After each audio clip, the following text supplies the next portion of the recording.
kurie susirinko šio sezono paskutinėje seminaro forumo dalyje. Sveiki visi tinklalaidžių ir mūsų Kultūrizmo akademijos socmedijų sekėjai, kurie matys šitą video mūsų platformose. Sveiki visi susirinkę, sveiki pašnekovai. Šiandien turime temą, kaip ir jau minėjot, apie įvairias traumas, atsistatymus, judinamojo aparato problemas. Tai pasikvietėm pulką įvairių specialistų, kurie turi tikrai didžiulį bagažą patirties ir kasdieną susiduria su įvairiais iššūkiais, nes dirba su klientais, kurie yra patyrę traumas arba dirba taip, kad išvengtų tų traumų. Tai norim pristatyti visiems pirmąjį pašnekovą, tai Algirdas Talutis, yra asmeninis treneris, struktūrinio balanso specialistas. Toliau kitas pašnekovas pas mus yra Eugenijus Gorelikas, kultūristas, treneris, sporto organizatorius, gydytojas, 4 kartus Lietuvos kultūrizmo čempionas, Europos vicečempionas ir 2020 metais įrašytas į kultūrizmo šlovės galeriją asmuo. Tai galima už šios didžiulius titulus ir paploti. Toliau man iš kairės sėdi gerbiamas Gabrielius Guogis, sunkumų klinikos treneris ir kineziterapeutas. Kalbėsi Gabrieliui įvairiais klausimais susijusiais su sunkumų kilojimais ir traumų prevencija. Taip pat šalia mane sėdi jau gerai pažįstamas ir tikrai didžiulę žinių bagažą ir kraitį turintis asmuo, tai yra Gediminas Adomaitis, žaidybinių sporto šakų komandų, krepšinio, futbolo, tinklinio ir kitų sportininkų fizinio rengimo treneris, rengia sportininkus kultūrizmo varžybomis, turi ne vieną čempioną, trenerio darbo patirtis 28 metai. Galime paploti. Taip pat turime vieną viešinę damą Gintarę Janikę, kineziterapeutę su 20 metų patirtimi, praktikuojant ir taikant įvairias trigerinių taškų bei raumenų spazmų atpalaidavimo technikas. Daugiau kaip 10 metų dirbanti laisvai samdoma lektorė. Paplokime. Turime kitą su irgi didžiuliu metų bagažu specialistą Paulių Vėlaikį. Taipogi dažnai matomas mūsų gretose. Tai jisai yra asmeninis treneris, funkcinių treniruočių studijos Vitalis Sport savininkas, specializacijos bendras fizinis parengimas, sveikatinimas, kultūrizmas ir trenerio darbo patirtis, taipogi nei daug nei mažai, 28 metai.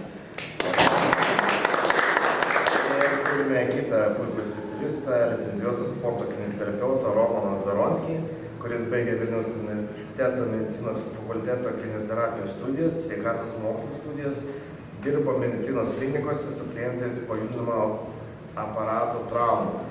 Mano manymu, galėsim pakalbinti ir paklausinėti gan šviežių žinių, nes praktika jau klinikos yra kita, tai tikrai turėsime tų pavyzdžių ne tik iš sporto salių dalies, bet ir iš ambulatorinio medicininio dalyko.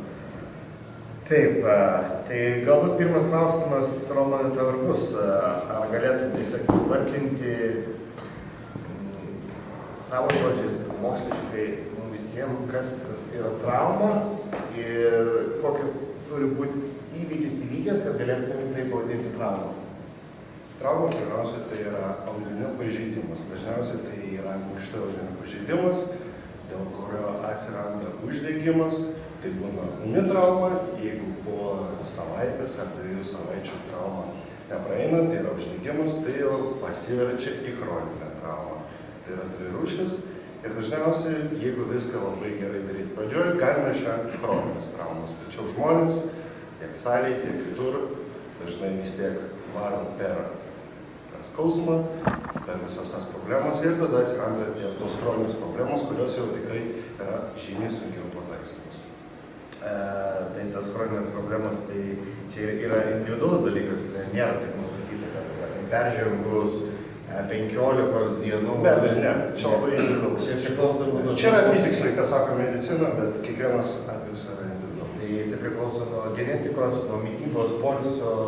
Sakyčiau, nuo darbo stažo, būtent sporto stažo, kiek žmogus gerai žino savo kūną, o kitas dalykas, ar jis treniruojas vienas, ar Bet šitam dalykui, mano manymu, labai įtakos turi amžius. Amžius jau, kuo tu senesnis, tuo tavo resursai yra mažesnė atsistatymo, tuo prastesnė būna miego kokybė dažniausiai, tai be abejo visą tai yra įtakoja, bet visgi pagrindas yra technika pratimo visą laiką. Jeigu technika yra gera, galima išvengti labai daug traumų. Taip, pakalbinsime mūsų viešinę, Sarę. Ir norėčiau paklausti jūsų tokio dalyko, kaip iš asmeninės praktikos, taip pat turite didžiulį bagažą darbo metų. Įvardinkit, galite įvardinti top 3 dalykai, kurie įtakoja asmens, kliento, paciento patirtą traumą. Kas dažniausiai daroma klaidinga, kad yra įgyjama trauma.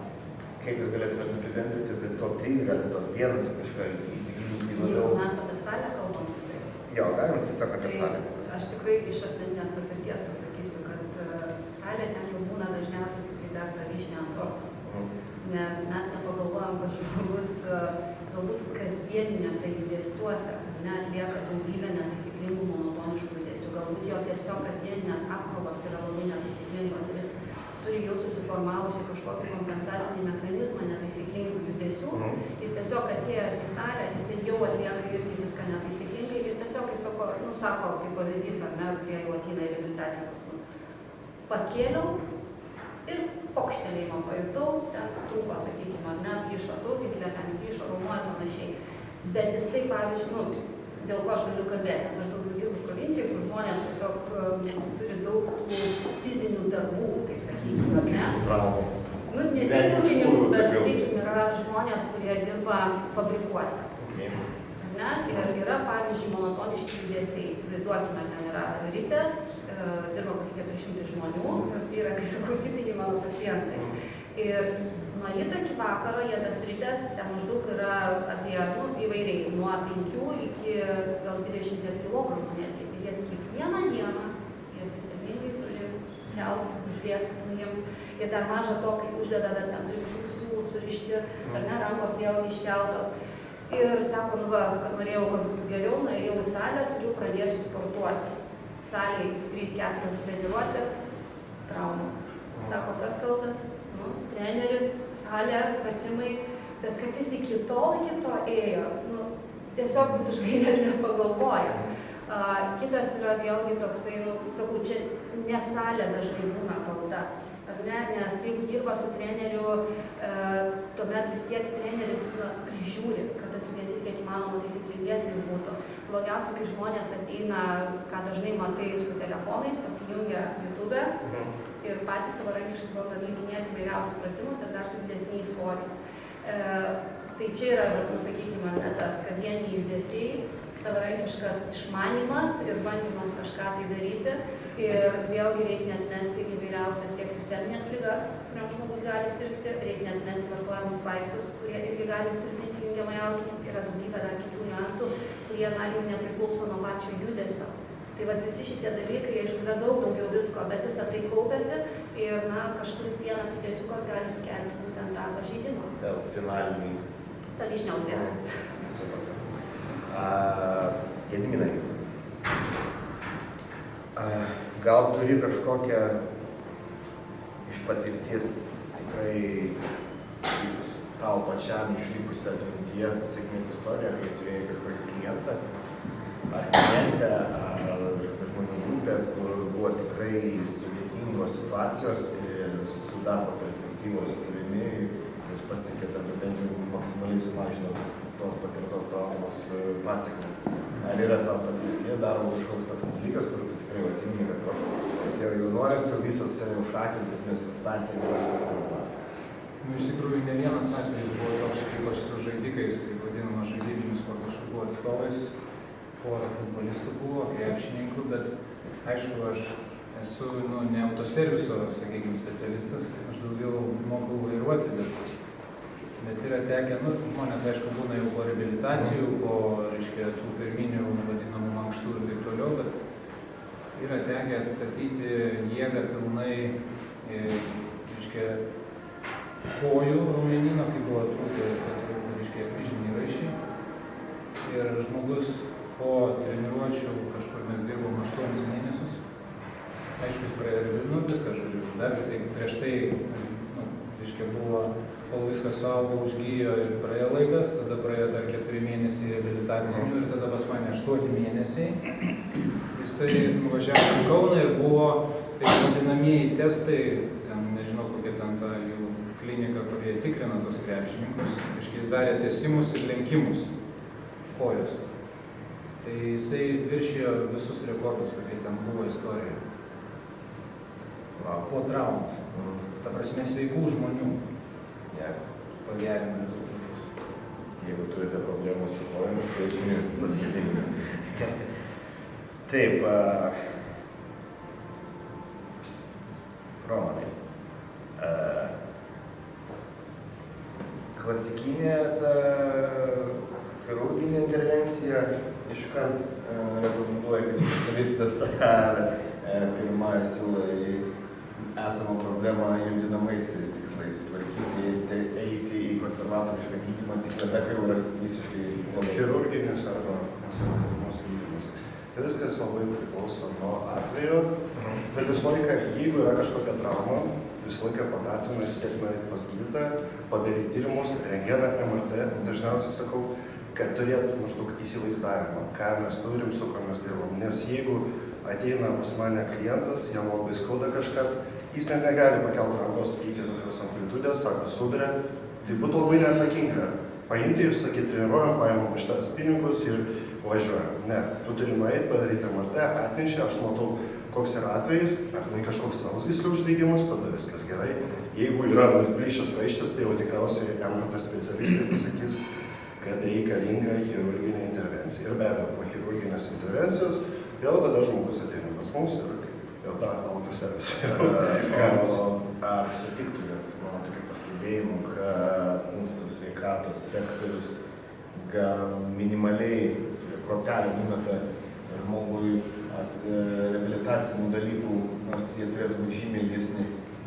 Aš nenorėčiau kritikuoti mūsų medicinos sistemą, bet visgi pasakysiu jo dažnas atvejis, kad tikrai viskas pasibaigia į tą reabilitaciją, bet žmonės, kai yra pagrindinė problema, žiūri tai nerimtai.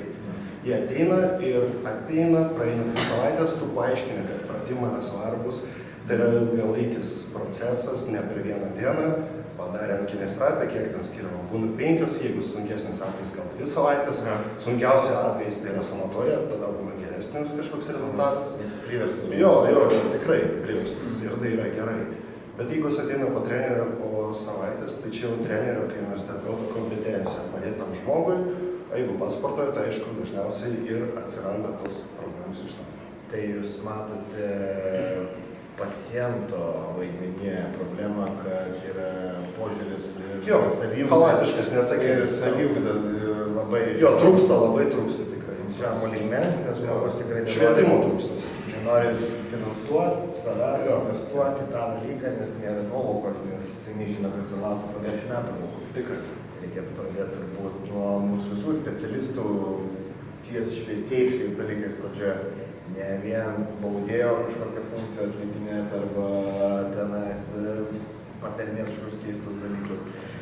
Taip, dabar norėčiau pakalbinti Paulių, kuris turi taipogi, nei daug, nei mažai, 28 metų darbo stažą. Ir manau, per šitą laikotarpį tikrai buvo klientų, kurie turėjo kažkokių traumų, su kuriais teko dirbti, kurie po traumų. Trauma, mano akimis, ypač sportininkų, yra neatsiejamas dalykas su psichologiniais dalykais. Fizinė trauma lygu sportininkui psichologinė trauma dėl to, kad jisai praranda save. Jisai negali bėgti, negali plaukti. Kaip tvarkotės su tokiais dalykais, kaip specialistas, ar teko susidurti? Mano atveju pas mane kažkaip nebuvo aplamai matyti tokių, kurie ateitų po traumų. Dėka to, kad vėlgi mano specializacija pagrindė yra tas kaip bendro fizinio tonuso palaikymas, kur nėra maksimalių krūvių.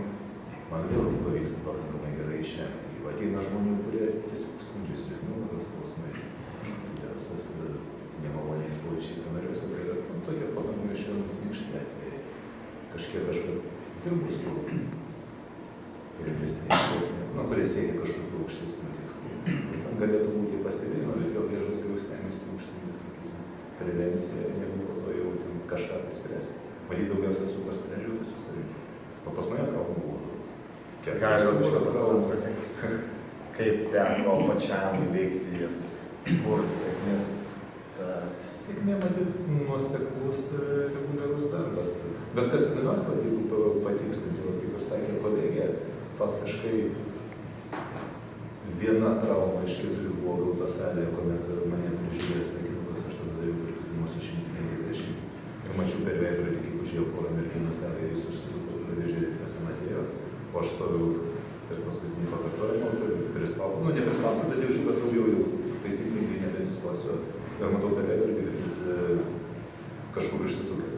Jeigu aš pasakysiu kažką, tai aš prarasiu vidinį steigimą, neiškrisiu už spausą. O čia buvo dar tiesiniai laikai, kai jokių jėgos rėmų, nieko nebuvo, tiesiog pasimė iš namų, tai porą žingsnių atgal ir dirbi laisvoje erdvėje. Tai tada man teko atsistoti pačiam, man iš karto šiek tiek tarpumečio traumą gavau, nes išsirinkiau per krūtinį segmentą papildomai, kad atsistoti. Tai iš karto temperatūra viskas, kvėpavimo permažinimai. Buvo pirmoji ir vienintelė trauma konkrečiai salėje gauta. Visos kitos traumos per mane peršoko kaip per ožį. Per fizinio lavinimo užsienimą buvo pirma rimčiausia trauma stuburo, kai pilnai buvo sątingai valome. Po to ant olos lipau iš jūros, man buvo įdomu, užlipsiu ar neužlipsiu, tai užlipau, bet užlipęs taip ir likau susilenkęs.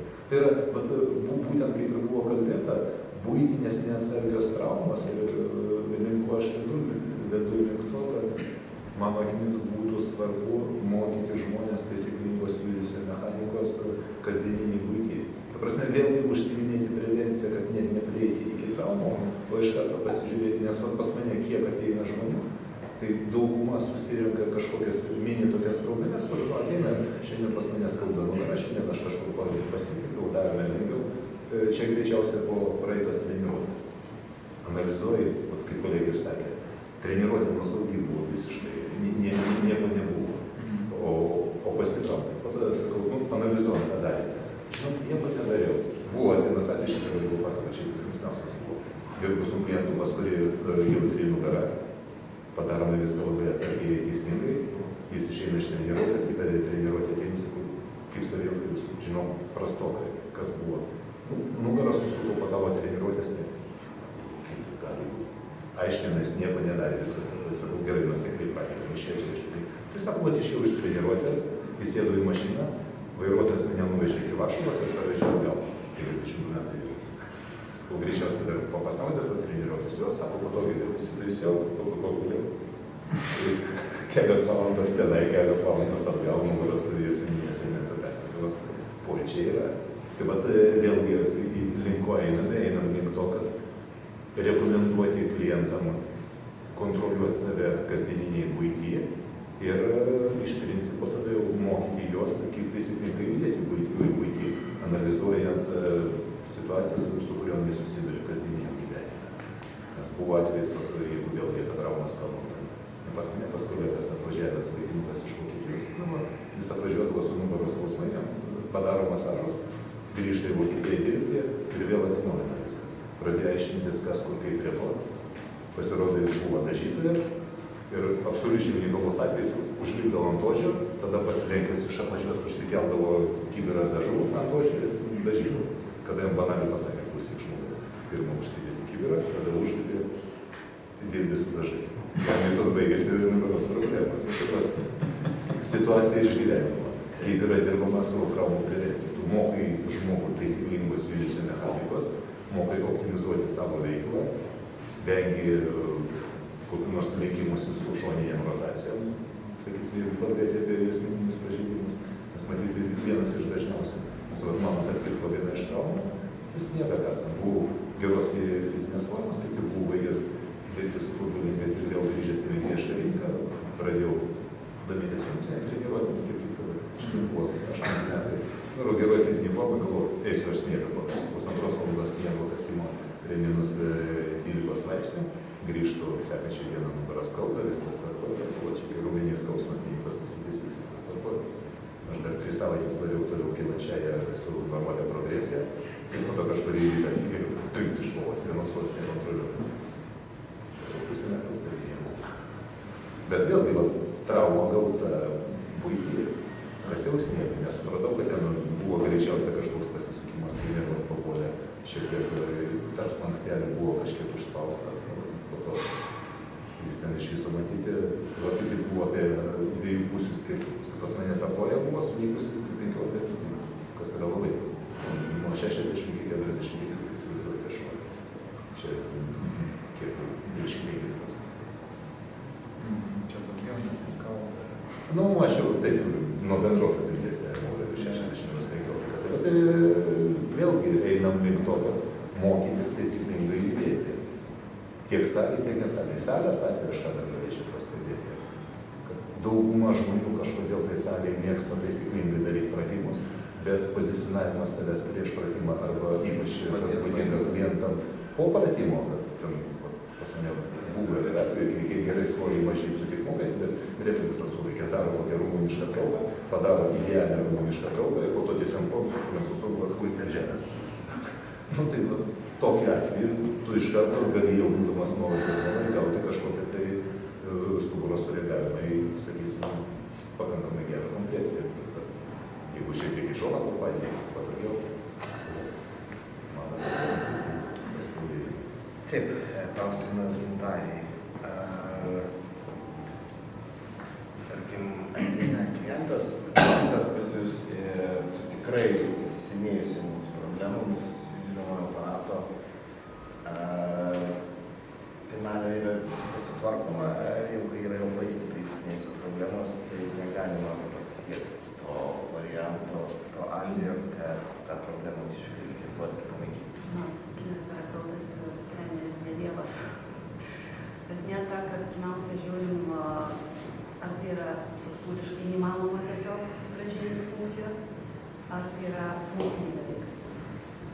Jeigu tai yra ilgalaikės kontraktūros, tai gali norėti labai, bet yra tam tikri momentai, kuomet tikrai negali padaryti nieko, bet gali pasistengti padaryti taip, kad žmogus toliau susirentuoti darbą.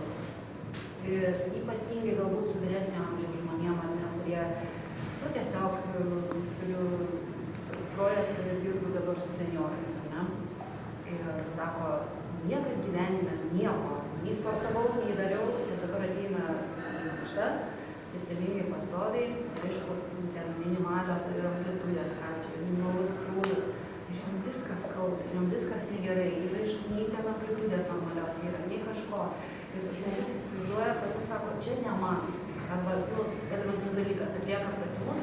Ir visą laiką, turbūt visi pastebi, kad žmogus ir namuose, ir visur jis stengiasi kuo daugiau pakartojimų padaryti ir tą patį pratimą padaryti, kuris jam išeina. Bet tas, kuris jam neišeina atlikti, jisai sako, čia ne man neišeina, man nereikia. Kai sakau, tai yra didžiausia klaida. Ir tiek reabilitacijoje, kai ateina žmonės, ar ne? Sakau, įsikalbėti visą laiką į galvą. Tai, kas jums išeina atlikti, tai, kas išeina padaryti, kur yra amplitudė, kur yra jėga, jums to ir nereikia treniruoti papildomai. Daryti tai, kas jums visiškai neišeina. Nes čia ir yra didžiausia jūsų bėda. Ir kai sakau, irgi dabar, kaip kalbėjom, su išveta, ne, nu žmonių tiesiog. Kai tu jam paaiškini, kodėl, dėl ko jam reikia tą daryti, žmonės tada, truputėlį kitaip galbūt reaguoja tos judesius, tai tą mankštą pradeda kitaip žiūrėti. Ir kitas dalykas labai gerai, tiesiog kartais, gal ne visai etiškai gražiai, bet kitiems reikia tiesiog tokio, spyrio truputėlį. Ir kai sako, darysiu, gal nedarysiu, bet tu supranti, kad jis nieko nedarys, neišėjęs po reabilitacijos, tai visą laiką sakau, man neskauda. Sakau, man skaudės aš padarysiu, o tabletėm mankštos nebuvo. Taip, Gabrieliau. Iš savo patirties, kokius dalykus įvardintum, kai top 3, kurie sukelia klientams tavo klubo ar tavo traumas. Kokie pagrindiniai dalykai, manymo, sportininkam sukelia traumas. Aš galbūt šiek tiek paminėčiau kitą vietą, nes jūs daug technikai pačiai skiriat dėmesio. Aš labiau nukeliaučiau prie krūvio dozavimo. Tai kai mes turime, tarkim, judesį, kur minėjo čia kolega, kad ten turim tą patį pasirinkimą ant žemės, tai aš viską sukčiau aplink patį krūvio dozavimą. Mes turime 2 krūvio dozavimus, vienas yra vidinis, kitas yra išorinis. Kas paskutinis, tai yra, tarkim, atliekant tą patį pratimą, bandymą paprastumo dėti, kad jis pratimą tą patį, mes galime savo žmogus paklausti, kaip jam sunkiai užės šitas pratimas. Jeigu mes jam duodame, tarkim, tą patį pratimą, tarkim, 100 kg, būtų paprasčiau, duodame 1 savaitę, apie 100, duodame 1 savaitę, apie 100, trečią, na, tai mėnesį, apie 100. Ir mes jau galim paklausti 10 balų skalėje, kaip jam sunku šitas pats pratimas buvo atlikinėti šiandien.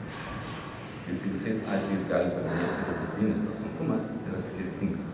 Ir jis gali būti skirtingas dėl išorinių faktorių, kurie atsiranda, tai yra kiek jisai miega, kiek jisai valgo, koks yra jo atsistatymas, kokia yra psichologinė būsena, kokia yra socialinė aplinka, kokios buvo prieš tai darytos treniruotės arba pratimai. Tai yra tas vidinis sunkumas ar į skalę, kur per exhaustion jaučiamas sunkumas.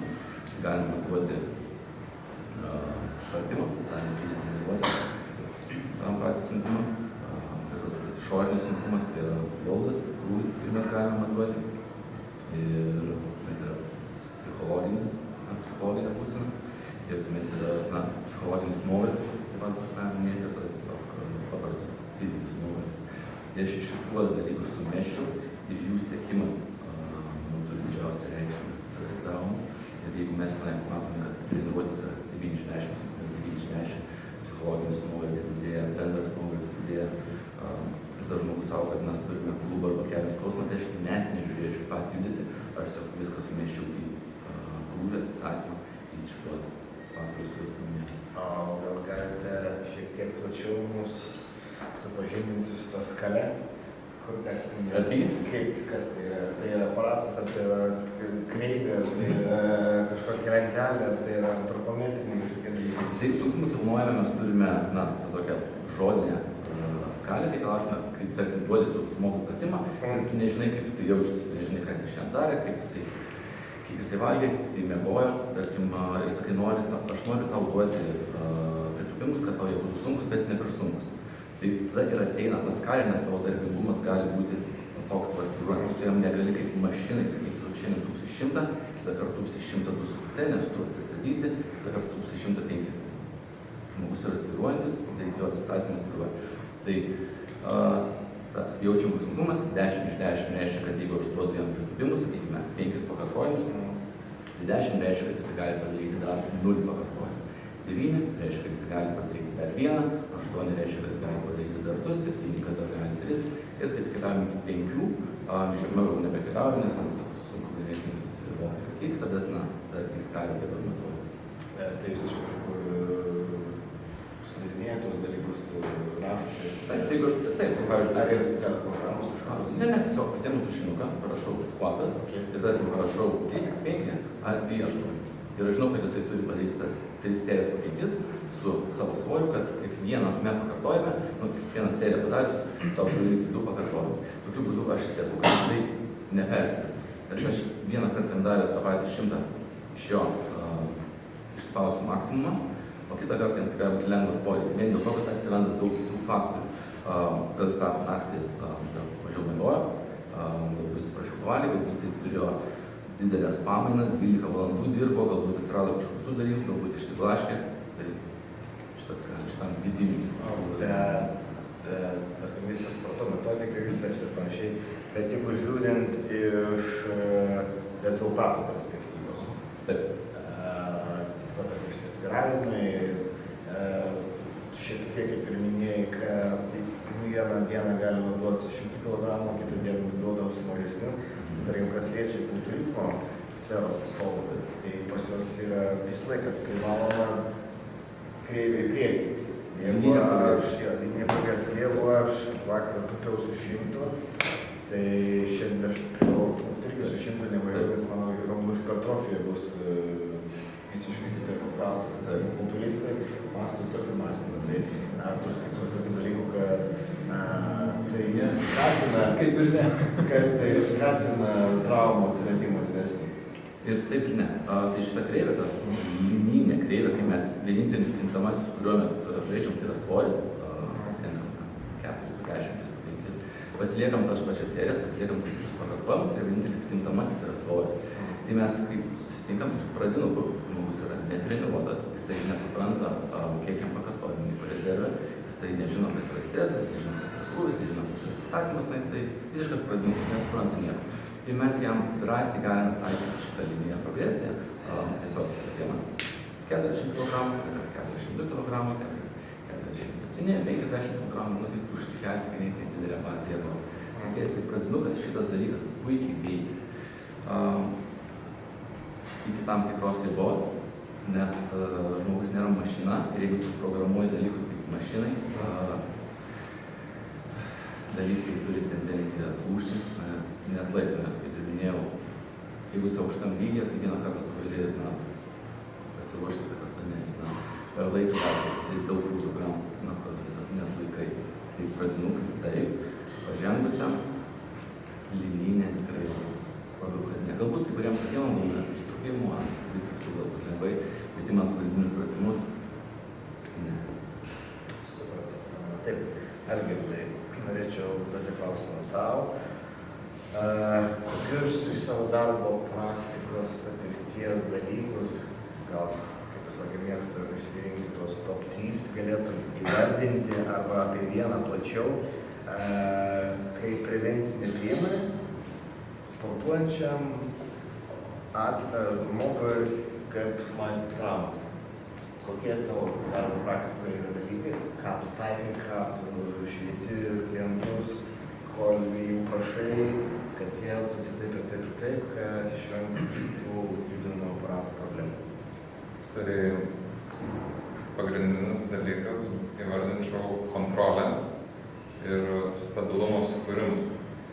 O jeigu žmogus, darydamas kažkokį veiksmą, pratimą, bet ką, nejaučia raumenų, kurie turėtų dirbti to pratimo metu, greičiausiai jie bandys kažkokį judesių, veiksmų kompensuoti tą judėjimą. O kai tu nevaldai judėjimo pilnai, tai yra raumenis, kurio smegenim neduoda impulso, tu jų nejauti, tada atsiranda tikimybė traumai. Nes paprasčiausiai tu amplitudės eigoje nuo pat pradžios iki pabaigos kažkur gali nevaldyti.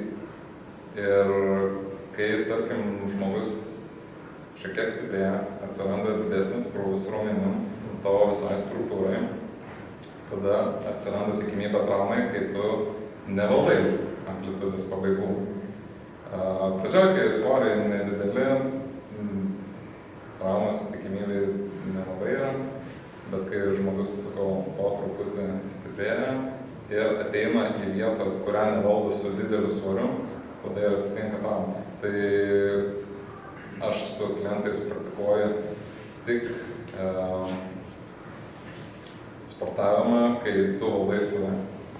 Ir ypatingai svarbu prieš bet kokį įmanomą judesį sukurti stabilumą visam kūne ir tik tada pradėti judėti.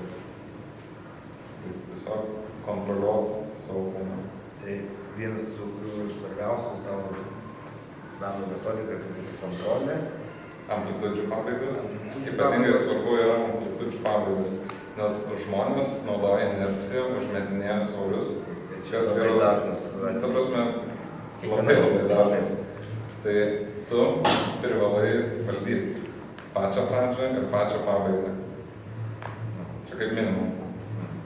Tai tas pats priklauso, kad ir tu turi turėti jėgos amplitudžių pabaigose. Jeigu tu pastoviai treniruosi su inercija, su užmetimais, amplitudžių pabaigos taip niekada ir nesustiprės. Ir tu turi silpną grandį jėgos diapazoną. Ir sakau, kai jau žmogus dar pabiškį stiprėja, atsiranda kažkoks krūvis ir tu ateini į vieną ar kitą pabaigą, gali patirti traumą, jeigu nevaldysi to svorio. Taip, ačiū tau klausimus. Klausimas gerbiamam Jevgenijui. Apšilimas prieš fizinį krūvį. Geras dalykas. Jūsų kartos, tos senosios mokyklos laikais, kiek jūs skirdavot laiko apšilimui? Žinot, kad skirtingai labai, vieni labai daug, kiti visai praktiškai buvo netgi tokia metodika. Ateik be jokio apšilimo pas paustos. Matau, taip, labai skirtingai. Bet vis tiek sutikimas tokių dalykų, kad senaisiais laikais galbūt to dėmesio tam būdavo šiek tiek mažiau. Klausykit, senais laikais dėmesio visai nebuvo. Niekam. Kiekvienas buvo savo. Kiekvienas turėjo savo kurti, kaip sakant, programą, reikėjo ieškoti, sakysim, informacijos kažkokios, ir vis tiek, žinot, ir tada žmogus kažkaip, matot, čiagi darbas daugiausiai yra savarankiškas, vis dėlto koks ten treneris geras nebebūtų, bet viską nepaaiškinsi, žinot, galiu, kaip sakant, iš savo patirties ką pasakyti. Pirma, kad aš dirbu gydytoju, bet aš gydytoju, aišku, sportas yra čia mano hobė, aš buvau galbūt dziudoistas, neblogas 3 kartus Lietuvos čempionas buvau, paskui išnėrimo patį, labai stiprų. Jo, tai vot, ir kas, ir tada, mano darbas yra reanimacija, žinot, tam mano klientai, bet negaliu pasakyti, kad jie man nors sako, jie nepasako.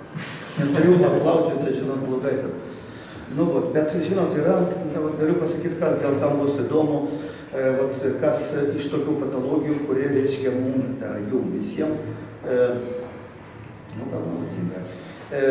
Pirmas, jeigu žmogus labai intensyviai prakaituoja, užsiminėja, reiškia, tas suprakaito kalis išeina ir būna ritmo sutrikimai. Vieną kartą aš budėjau ligoninėje, reiškia, ir buvo tas bėgimas labai, ir buvo karšta, buvo kažko. Ir žinot, man atvežė, klausykit, gal 15. Į 15 su ritmo sutrikimus tokia, tai reikėjo visiems lašinti. Antras dalykas, reiškia, žinot, būna toks dalykas, kad refitting sindromas, niekas negirdėjo, ne, čia turbūt, kas dalyvauja varžybose, yra tokie pas mus? Yra tokie pas mus, tai klausykit. Jūs laikot labai stipriai dietą. Po dietos atsipaldavimas, jo? Ir ką jūs jaučiat? Sunkumas. Ir mokėti išeiti iš dietos. Mokėti išeiti, visai teisingai, reikia mokėti išeiti. Aš tai pastebėdavau, reiškia, man po Europos, aš galvoju, kur man buvo sunkiau. Ar prieš varžybas, ar po, kad aš pasporėjau. Tai paskui iškaiškiu, kad čia yra refeeding sindromas, ir visi labai pavojingas dalykas tarp jų. Gali daeiti iki čia, kada žmogus kažkiek laiko nevalgo, vertiškai nevalgo. Ir paskui pradeda valgyti, jo. Ir tada, žodžiu, greitai nugliukozė į ląstelės ir traukia kalio, ir, žodžiu, tai mes turim kalio trūkumo, magnio ir fosforo, ir reikia greit pildyti trūkumus. Tada, reiškia, bet būna, pas mus būna ir tokių atvejų reanimacijų, aš pats mačiau, pats viską to mačiau. Dabar, reiškia, kaip eina kalba apie traumas. Užsiminėdami, reiškia, aišku, bet traumas neišgyvensim, čia yra pirmas dalykas, ką noriu pasakyti. Ar sutinkat? Toliau, labai skirtingi dalykai. Arba yra varžybinis sportas, arba yra fitnesas. Kur yra varžybinis, ten jau žiūri, jau reikia traumų. Jau reikia įspūdinių. Tai žodžiu, ant fitness, tai aišku, gali treneris priėti, jūs neskubėkit, jūs taip taisyklingai darykit. Dabar, kas iš profesionalų daro taisyklingai? Jūs matėte, kad nors įrašus, ką jie daro? Jokio taisyklingumo. Tai reiškia, dabar tas taisyklingumas yra diskutuojamas dalykas. Taisyklingai tada, kada jūs pratimas duoda efektą. Žinot, aš nenau, kaip sakant, čia ne mano tik nuomonė, čia dabar literatūrai. Dabar kas? Dabar, aišku, kas, žinot, dabar yra po traumų, jeigu jau, kultūrizmas ar fitnesas yra tas dalykas, kuris traumą mes gaunam mažiausiai iš kitų sportų. Tai kadangi judesys vis dėlto yra prognozuojamas. Ir daugiausiai čia yra ką, raumens plėšimas, ten sausgyslų plėšimas, ten, žodžiu, tokie dalykai. Dar stuburo patologija, epikondilitai. Turbūt žinot, kad daro, labai skauda čia, pas mus būdavo ir keptinė, ir kinologa čia leidavo. Čia nepatartinas kinologas, kadangi paskui, reiškia, gali būti destrukciniai dalykai, tai žodžiu. Yra po traumų, aišku, prevencija kokia, aišku, mankšta, tai yra apšilimas. Čia jau yra toks prevencinis dalykas. Dabar reguliarumas. Žinot, žmogus, jeigu jisai ateina, jisai turi ateiti reguliariai. Jeigu ateina jisai vieną kartą per savaitę ir nori, kaip sakant, atsigriebti už tas, tai jisai pas mus buvo toks ginekologas didelis, jisai vieną kartą vaikščiojo, vieną kartą per savaitę pažaisti krepšinį. Atėjo, savo gyslys, ir invalidumas, ne invalidumas, bet ten 2 mėnesiai, kol ten sugis, kol ten viskas. Ir dar, reiškia, yra, jeigu jau trauma yra toks, žinot, yra protokolai. Visiems žinomi turbūt kineziterapeutų protokolas, kurį RICE. Žinot? Tai yra Rest, Ice, Compression and Elevation. Reiškia pakelt tą galūnę, galvą. Galas pakelt. Tai vat. Nu, dabar praeis prevencija dar prie to. Nu, aišku, dabar iš savo patirties, kada prieš varžybas yra trauma, yra du dalykai. Arba nieko nedaryti, arba taip. Ir viskas. Tai vat, kada jau nėra išeities, tai tu darai, man buvo prieš vairovas, o čia patempiau tą raminę, reiškia, nu ką, nu dariau, paskui praėjau. Paskui, reiškia, kas, nu, žodžiu, tas protokolas, aišku, jo niekas neatidėjo. Reikia pagal tą protokolą, reiškia, poilsis, tas imobilizacija visai gerai. Nu ir tiek, kiek galiu pasakyti, gal kokių klausimų dar turite, gal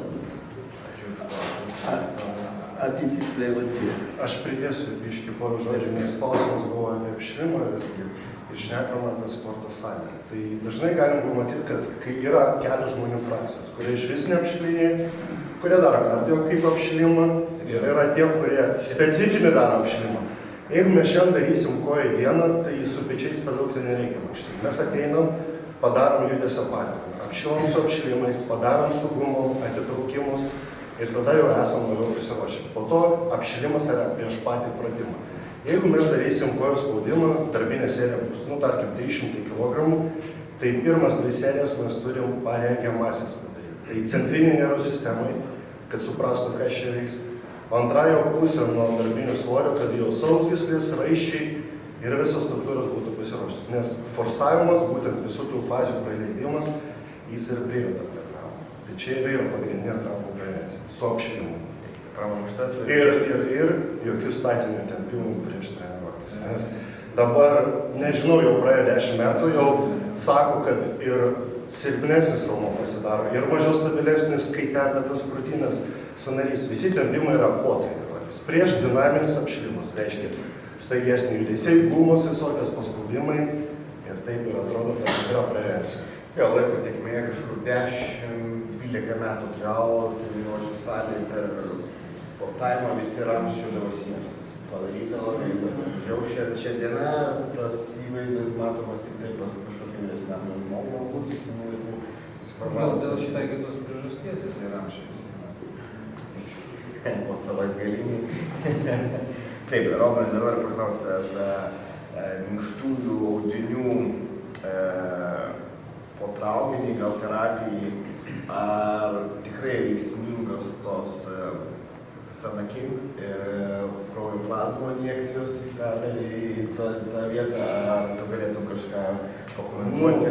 Kiekvienoje sferoje yra mokslas, yra moksliniai tyrimai, kurie atliekami ir yra statistika.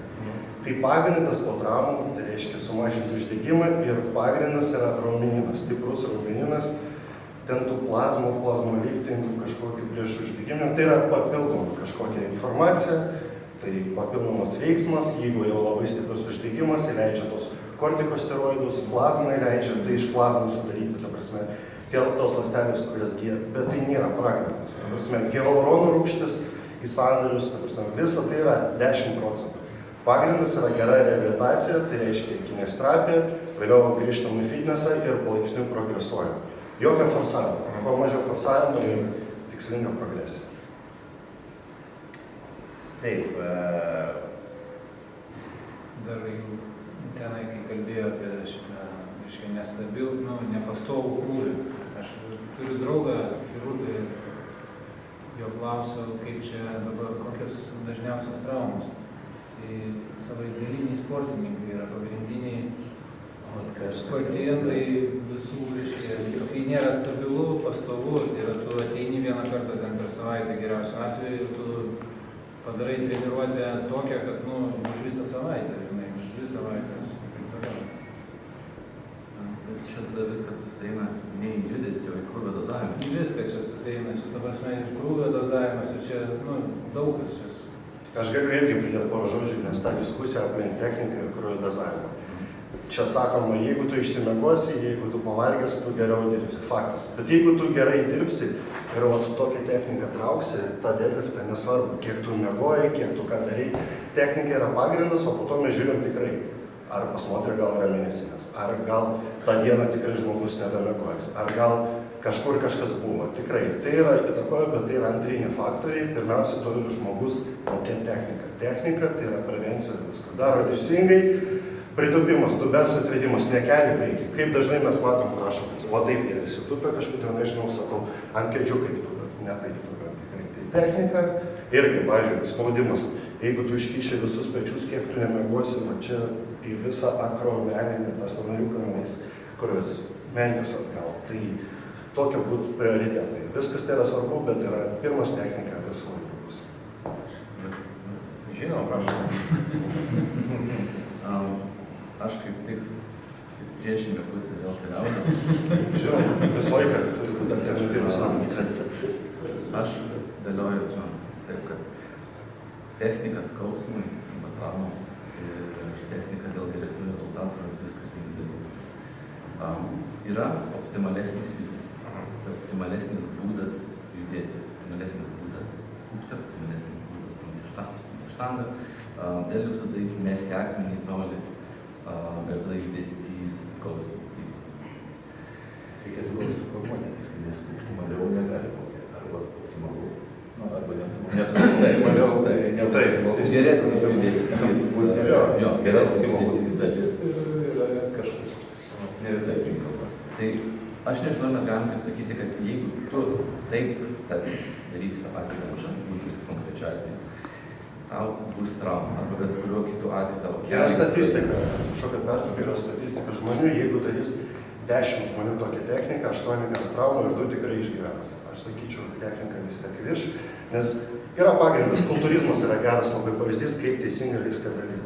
Yra žmonės, kurie suformavo senai visas technikas, tai yra algoritmas. Pavyzdžiui, jeigu tu darai pritūpimą, tu turi atvest dubinį, tu turi tiesesnę nugarą turėti, niekas nešneka apie precizišką judesį, kas ten turi. Jo, be abejo, yra anatominiai visokie dalykai. Vienų, pavyzdžiui, klubo gūžduobė yra žymiai didesnė ir jiems nebus patogu tūpti, bet vis laik yra pagrindas technikos, be abejo. Ir po to visi tie dalykai, apie kurie šneka padarė. Tai čia tik iš mano, čia tokia mano nuomonė, jį gali būti neteisinga ir visiškai. Neteisinga, nes vis tiek yra fundamentinis dalykas judesio optimizacija.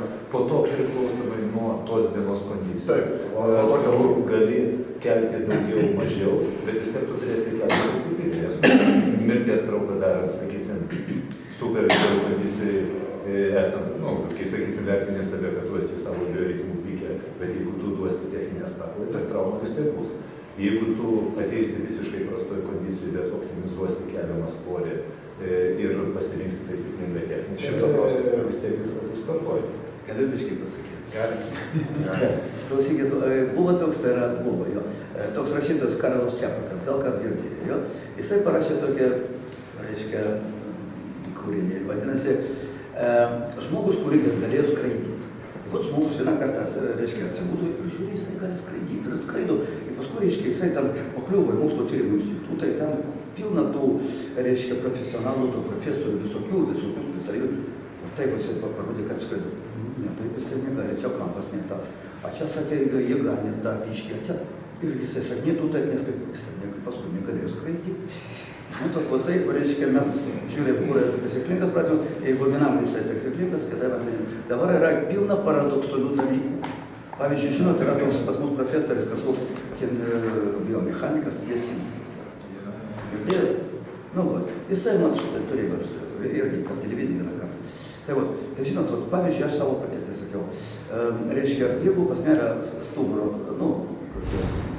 problemos, geriausias dalykas, kad greit praeitų, yra kabant kojos pritraukimas prie pilvo į posūkį su lazda, sėdint, kadangi jeigu stovėt, tai visą tai nori. Nu gerai, žodžiu, vat yra tokia kombinacija, vat yra ir padeda. Jūs, kaip negali būti, jeigu čia negalima. Yra fiziologinis judesys, yra fiziologija.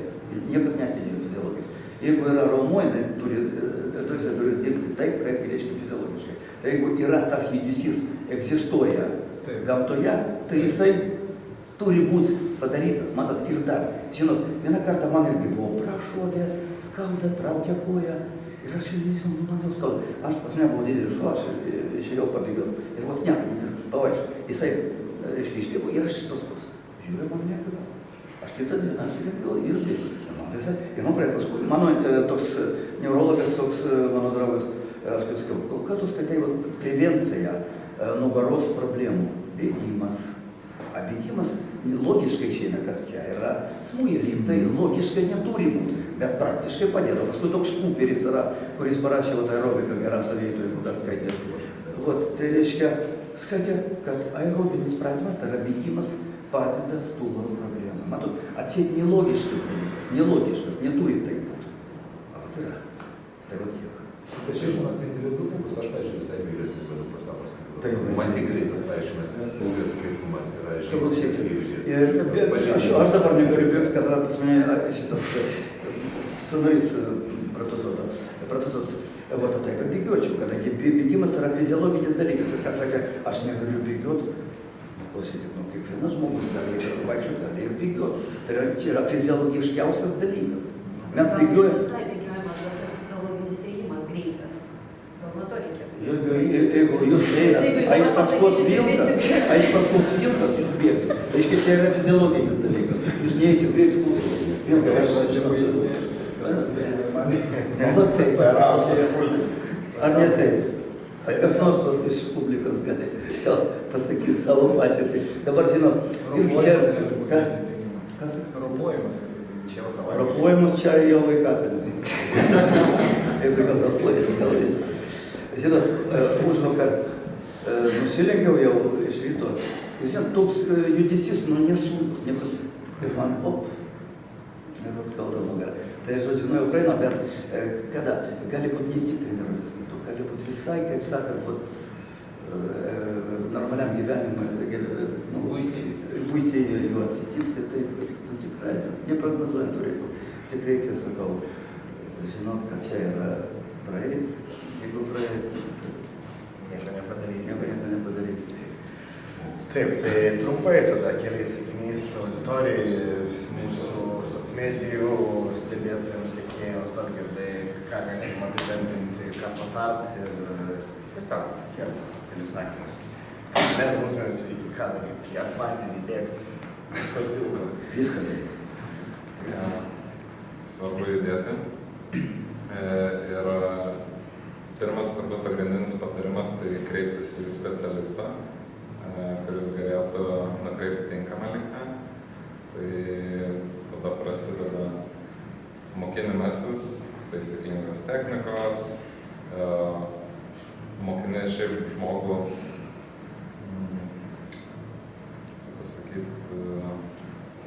gyventi su judėjimu, atlikti visokiausius judesius, bet pagrindinis dalykas, tai kai tu kreipiesi specialistą, juo pasitikė, jis tave ves tinkamą linkmę, kur turėtum judėti. Tai per daug nekvestionuok jo, o šiaip, tai ką kolegos pasakė, tai viskas labai gražiai skamba. Taisyklinga technika, visokie krūvio dozavimai, kaip tu elgiesi už sporto salės ribų, viskas priklauso, aplamai bet koks šiaip kasdienis judėjimas, tai tiesiog svarbiausia prevencija bus nuo traumų sportas, su svoriais, su visokiam pasipriešinimo gumom, galiausiai kūnas taps stabilus, stiprus ir bus daug mažesnė tikimybė, kad ir trauma, kad ir kasdienybėj. Super, ačiū tau, Algirdai. Taip, Gintarė, trumpai, sakinį dviem, ką palinkėtumėt, ką apibendrintumėt. Truputėlį kitaip pasakysiu. Ko gero visiems palinkėčiau pirmiausia tam chaose išmokti girdėti save.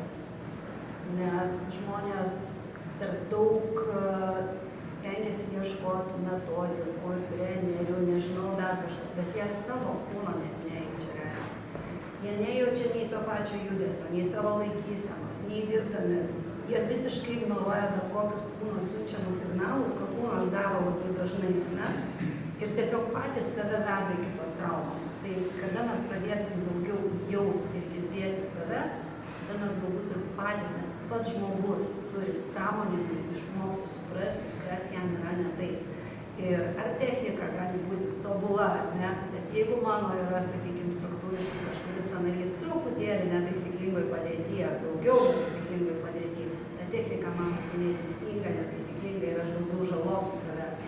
Tai pirmiausia girdėkim save ir pajauskim save. O tada ir traumų rizika sumažėja. Super, ačiū. Taip, ponia Evgenija, trumpai. Pilnai pritariu, ponė. Ir ką galiu pasakyti? Nu ką, žinot, gyvenkit ramiai, gyvenkit su interesu, gyvenkit aktyviai, gyvenkit reguliariai, transportuoti reguliariai. Nu ir tiek, ką aš noriu pasakyti, kadangi, žinot, čia toks dalykas, kad jeigu jau pradėt kalbėti, kad čia, žinot, kad neužteks laiko, čia turi būti keletą tokių užsiėmimų, keletą seminarų. Ir kiekvienas, pavyzdžiui, vienas epikandiditas ar vienas tam, žinot, tam pilties problema, tai čia, žinoma, labai daug laiko ir čia, kaip sakant, reikalauja atskiros kalbos. Tai bendrai pasakysiu, irgi klausykit savęs, pasistengit suprasti, kas ten darosi. Taip, Gabrieliau, jūsų palinkėjimas, jūsų kažkoks pasisakymas. Aš palinkėčiau žmonėms iš fizinio aktyvumo pasirinkti fizinę veiklą, kuriems tinka ir patinka, ir tiesiog joje surinkti 300 minučių per savaitę fizinio aktyvumo. Tiek aerobinė, tiek aerobinė tipo 30 minučių. Tiesiog pasirinkam, kas patinka. Kardiologinė ligonė tokia yra nuo 150 iki 300 minučių. Čia kardiologinių problemų prevencija. A čia nemažai. Ne, tu tikrai, 150 minučių, čia 30 minučių, 5 kartus per savaitę, tai čia jau nemažai. Žinau, Taip, Romanai. Palinkėčiau kiekvienam suprasti, kad kiekvieno atvejis yra individualus, yra bendros kažkokios taisyklės, jų reikia prisilaikyti, bet tikrai geras treneris, geras kineziterapeutas padės išvengti problemų ir padės individualiai sukurti programą, sportuoti kartu ir tai ilgaamžiškumą išlaikyti. Ačiū tau. Gediminai. Skelbk. Tikra diskusija šiandien. Ne, iš tikrųjų, aš tai palinkėčiau visų pirma, tai tikrai reikia specialisto, kuris šalia pabūtų bent jau pradžiai, kad jisai studijuotų. O dėl pasirenkamų krūvio tipų, paprastai mes šiandien daugumoje šnekam apie jėgos treniruotes. Bet yra ir kitų, sakykime, yra mobilumas, yra balansas, yra, kaip minėjau, širdies kraujagyslių sistemos veikla. Tai surasti balansą tarp tų pagrindinių savybių ir tą visumą sukurti. Nes galbūt tau jėgos treniruočių net šiandien jau kaip ir net nelabai reikia. Nebent jeigu tu esi specializantas ten sporto šakos, bet daugumoje žmonės yra specializantai dėl savo mąstymo, kad reikia viską, triską ir taip toliau. Tai suderinti tas savybės, širdies darbą, mobilumą, balansą ir jėgą. Tai vienas sistema. Ačiū tau.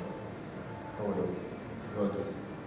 Gal dar pabandysiu tiesiog apibrėžti viską, bent jau kertinės aspektus iš to, ką man akimis reikėtų vis dėlto prisiminti.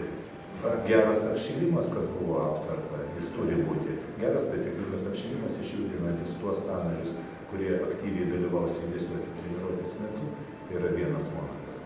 Kitas momentas, kas būtų svarbu, vėlgi apie ką diskutavome, taisyklinga technika. Vis tiek kiekvienam judesiui, kiekvienam žmogui pagal jo asmeninis ir fiziologinis anatominis ypatumus vis tiek yra tam tikra jam optimali technika. Tai vat jis turėtų su kažkieno pagalba ar pats įvaldyti. Antras momentas, trečias momentas būtų saiko jausmas, tai yra objektyviai įsivertinti save konkrečiai dieną, kada tu esi savė ir pasirinkti tuos krūvius, kurie būtų optimalūs tai dienai. Tai va šitas momentas. Ir iš to, ką aš dar matau rinkoje, ką aš paminėčiau, būti atsargiems su prieš treniruotiniais papildais, kurie leidžia išeiti iš už savo jutiminių ribų. Nes žmogus, kada vartoja prieš treniruotinius papildus, kurie normaliai užsuka centrinį nervų sistemą, jis labai greit pamiršta, kad jis buvo pavargęs, jis realiai nustoja jausti objektyviai savo kūną ir savo galimybių ribas. Yra kai kurie prevartautuose, sakysim, komponentai, kurie visai efektyviai džiovina sausgyslės, apie ką tyrė gamintojai. Betaloninas tas pats, apie ką niekas nekalba garsiai, ką būtų svarbu žinoti. Jis visai efektyviai veda link traumų, perlenkiant pastą. Tai va šitas momentas, iš to, kas buvo kalbėta. Ir dar vienas, ką paminėčiau jaunimui, faktiškai jokių vienkartinių maksimumų turėtų nebūti, jeigu norite vis dėlto išvengti traumų. Aš sakyčiau, kad geriau apsiriboti tada daugkartiniais maksimumais, žinoti, kiek aš galiu pakelti 5-6 kartus maksimaliai, negu ieškoti. Vat ką aš pastebiu dabar rinkoje, pas mane porą sūnų yra 18-19 metų, kurie ten daug tose didžiosiuose klubose. Tenai viena iš mano akimis tokių pagrindinių problemų, pomėgis žiūrėti, kiek aš galiu pakelti maksimaliai, neįmokant technikos, nejaučiant savo kūną, ta prasme, tai yra visiškai beprasmis dalykas, kuris neveda treningų. Užtenka žinoti, koks yra tavo maksimalus darbinis svoris tam tikroje serijoje ir atsargiai tolygiai progresuoti to pilnai padarys. Tad matyti iš tikrųjų. Ačiū labai.